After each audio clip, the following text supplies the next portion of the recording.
在北京，你可能吃过中东餐，但是叙利亚餐你吃过吗？这次我们就来品尝一下，看看叙利亚餐到底是什么样的风格和什么样的味道。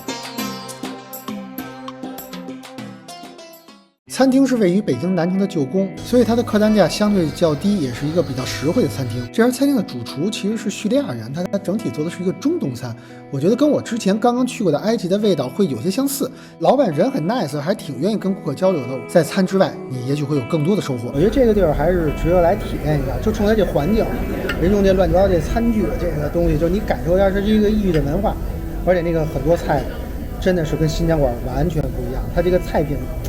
你有些味道说不出来，它基本都是饼裹这种酱，所有的饼都是热的。尝尝什么味？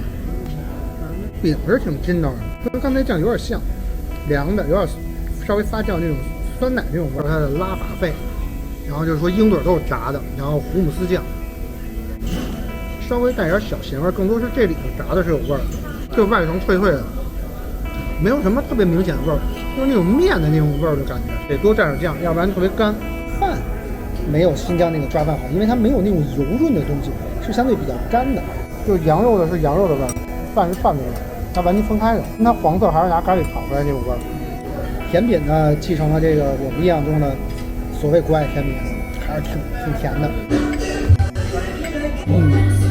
这个更像五仁月饼，是齁甜版的五仁月饼。然后后来刚才老板特意介绍了一下，它这个叫什么阿拉伯甜品，然后拿开心果做和在面里，这个还是很有特点的，还行，我觉得感受一下，人均客单价也不贵，就我们俩人206，还可以，感受一下。你要说再来吧，离得近还行，你离得不近，就是没有特别觉得哪道菜味道特别惊艳、特别好吃，可能还是饮食习惯不一样。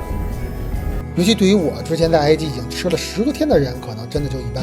但是如果您没去过中东，没去过北非，那么这个餐厅是一个高性价比的感受到中东食物的选择。关于北京有什么有特色的餐厅，我们可以在评论区或者在群里一起分享。